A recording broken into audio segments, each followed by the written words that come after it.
Panahon na ng pagbabago, dahil sa ito ay kinakailangan tayo na magtulong-tulong na maunlarin ang mahal na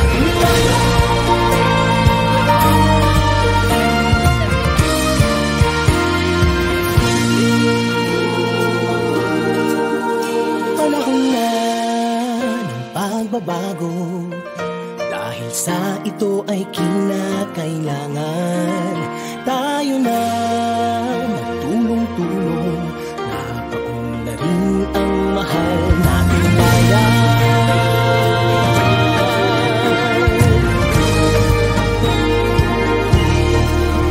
Panahon na ng pagbabago, ay ayos ang mga dapat ayusin.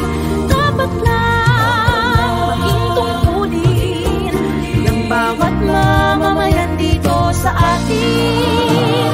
Gawin ng pagbabago patungo sa pag-asenso, magsikap ng mabuti at nang guminhawa tayo.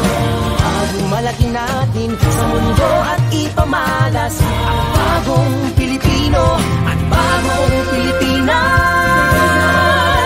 panahon na ng pagbabago, ang pilitin natin ang sarili natin at nawala na ugaling, dahil sa iba sa atin ang Panahon na ng pagbabago, at mamunan sa kahit anong larangan. Ang tagumpay ay karangalan. Alay o ihandog natin sa bayan. Ang ulit ng napatunayan ng Pilipino, ang husay at takas, kagandahan at talento, ang makipagpaligsahan kahit anong oras, ang bagong Pilipino at bagong Pilipinas.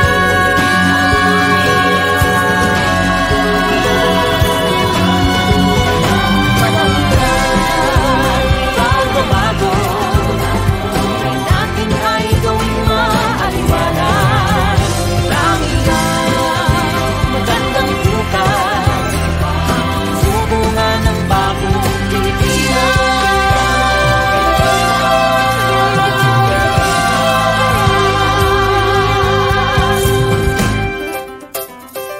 Panahon na.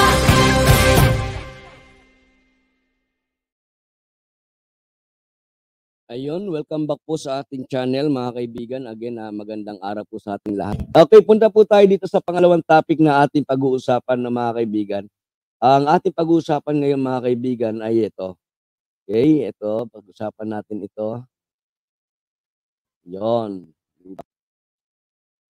Ito mga kaibigan, pag-usapan natin ano. Ito pa lang ano, ito pa. Bago tayo magsimula mga kaibigan, ito pa lang si Rocky may asawa pala. Kaya ako nagtataka, meron akong nakitang isang post mga kaibigan, ano, bago lang tayo magsimula, kwentuhan muna tayo. Meron akong nakitang isang post, no, nakalagay doon, parang galing sa Pinklawan, no, may nakalagay Lenny. Tapos yung post na yon, ang sabi ay parang nananawagan, hanapin ko muna sandali mga kaibigan, ha. Hanapin ko lang sandali, no. Para bang nananawagan sila na dahil nagulat din sila mga kaibigan, no? Nagulat din sila na ito pa lang si Harry Roque ay may asawa, no? And meron silang parang, alam ko naman ito gawa-gawa lang na mga kaibigan, pero ano lang, meron silang official statement, sabi niya, kagimbal-gimbal po ang balitang meron palang asawa si Ginoong Harry Roque. Kaya yung mga gwapo for Lenny, sabi dito mga kaibigan, kami po ay nananawagan para sa isang agarang swab test upang malaman kung bakit walang panlasa ang kanyang asawa. Ayun pala yun. Ay, pasensya na. Yung pala yun, hindi ko kasi masyado nabasa no. So nananawagan sila ng swab test para malaman kung bakit walang panlasa yung asawa ni Harry Roque. O in fairness mga kaibigan ha, nung medyo payat-payat pa si Harry Roque, medyo may itsura din naman, di ba? Sabi ni Precious Heart Biernes, kala ko ba bakla ang damulag na Roque na yan, di ba? Bakla yan o baka sila, sabi ni ano. Herminio Enyo, shout out. Sabi ni Patrick Lopez, bisexual pala si Harry Mau, sabi ni Patrick Lopez, and palaban yan si Tio Paeng, sabi ni Trigger Woman 888, Ogie Diaz, 3, anak sa asawa niya, haha, infinite sim. Uso naman ata yun, no? So ito mga kami, pag-usapan natin ito, no? Asawa ni Roque ay Pag-ibig executive pala ito, no? Sa Pag-ibig Fund, no? Executive pala ito ay sibak na. So pag-usapan natin bakit nasibak na mga kaibigan. Bakit nasibak ang asawa ni Harry Roque sa Pag-ibig Fund bilang isang executive, no mga kaibigan. Real talk lang, di ba? Real talk lang, no. Ako nagulat lang din ako no na ang asawa pala nitong si Harry Roque mga kaibigan na si Myla Roque ay miyembro pala ng kabinete ng ating mahal na Pangulo. Pero ito ay nasa Pag-ibig Fund executive at noong pa panahon pa ni Tatay Digong ata nila, no, panahon pa pala ni panahon ni Tatay Digong nila 2017, no, January 2017 maging executive ito ng Pag-ibig Fund, no. And kumbaga ay ito yung sinasabi ni Tatay Digong nila na iririgalo daw sa administrasyon lahat po ng kanyang mga naiwang kabinete. And isa po dito ay itong ang asawa ni Harry Roque, mga kaibigan, na si Myla Roque. And para hindi naman masyado, baka sabihin nila gumagawa tayo ng di ba mga kaibigan? Meron kasing isang artikulo tayong nabasa, no mga kaibigan, na kung saan, eto, pakita ko sa inyo mga kaibigan, At kung maaalala ninyo, no, na ito ay nabalita din naman ito, kaibigan. 'Di ba? Galing po ito sa Malacanang, Yan. Yan. Sabi dito mga kaibigan, no, all presidential appointees, yan, all presidential appointees under performance review. Galing po yan sa palasyo, no? Sabi rito, Malacanang is currently conducting, mula pa ito mga kaibigan, no, February 6, 2024. Okay? Malacanang is currently conducting a performance review on all incumbent presidential appointees to make sure that they remain qualified to hold their respective position. So sino man, no mga kaibigan, sino man, no mga kaibigan, sino man ang masibak, ibig sabihin ay hindi na po qualified, di ba? Kaya nga mayroong performance review. And kung matatandaan niyo mga kaibigan, nanawagan din ng palasyo na magsumiti ng kanilang mga requirements, lahat po ng mga nasa kabinete, no? Yun ay bahagi po ng pagre-review na ginagawa po ng palasyo. And lahat po ng mga nasibak, lahat ng pinalitan, ibig sabihin ng mga kaibigan, that they are not qualified anymore doon sa kanilang posisyon, di ba? And kung matatandaan niyo, yung sinabi ng ating mahal na Pangulo doon sa kick-off rally ng Bagong Pilipinas, di ba? Sabi niya ay bawal na. Di ba? Bawal na sa mga ahensya ng pamahalaan. Ano yung bawal na? Bawal na ang makupad. Bawal na ang tamad. Bawal na yung mga laging nakasimangot, di ba? Ngayon, itong asawa ni Harry Mau, nasibak, hindi naman natin sinasabi na baka tamad na.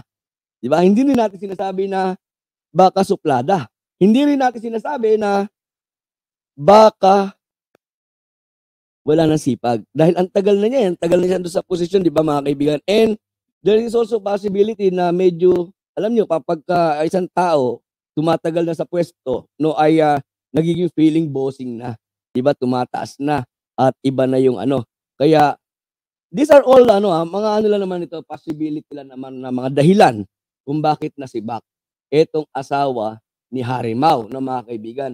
Pero one thing na ay gusto kong i-point out dito, mga kaibigan, kung matatandaan ninyo, etong si Harimau, sobrang maka-atake.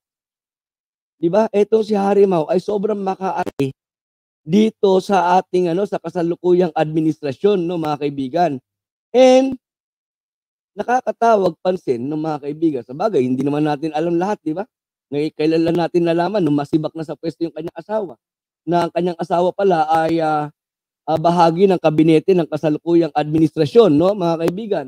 Pero nakakatawag ng pansin na itong si Harimau, grabe grabe maka-atake, lalong-lalo na kung makautos kay PBBM, 'di ba? Kung maka-atake doon sa mga wala namang butas pero pilit naghahanap ng butas para sa laban sa kasalukuyang administrasyon, 'di ba, mga kaibigan?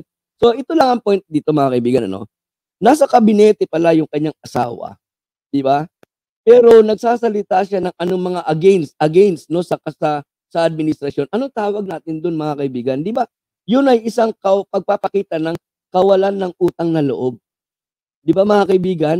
Na gobyerno ang nagpapasweldo sa asawa mo, gobyerno ang bahagi ang bumubuhay sa pamilya mo, pagkatapos ikaw na asawa na nagtatrabaho sa gobyerno na pinapasweldo at binubuhay ng gobyerno, kung makapagsalita ka, wagas. 'Di ba, mga kaibigan? Mabuti na lang talaga. 'Di ba? Mabuti na lang talaga at nagkaroon ng paglilinis sa Malacanang, 'di ba? At naging bahagi po ng paglilinis o ng pagsibak sa mga miyembro ng kabinete yung pong asawa nitong si Harimau, no, mga kaibigan, si Harry Roque. 'Di ba? Basa muna tayo. Sabi ni Trigger Woman 888, Infinity Streams TV, kaya ayaw ko ng dito Telecom sa Tekwa yan. Then sabi ni Patrick Lopez, walang karapatan magalit si Harry PBBM kasi appointed ni Digong ang asawa niya. For delikadesa, dapat nga nung matapos ang admin ni Digong ay bumitiw na rin ang asawa niya. Di ba? And yun, Nilda Arceo, shout out, no, mga kaibigan. So yan yung ating pangalawang content, mga kaibigan. Yan yung ating pangalawang content. Kung meron po kayong opinion o mga nais na idagdag pa, no, mga kaibigan, para po dito sa ating pinag-usapan ngayon, ay please feel free to comment on our comment section. And don't forget to like, mga kaibigan. Don't forget to like our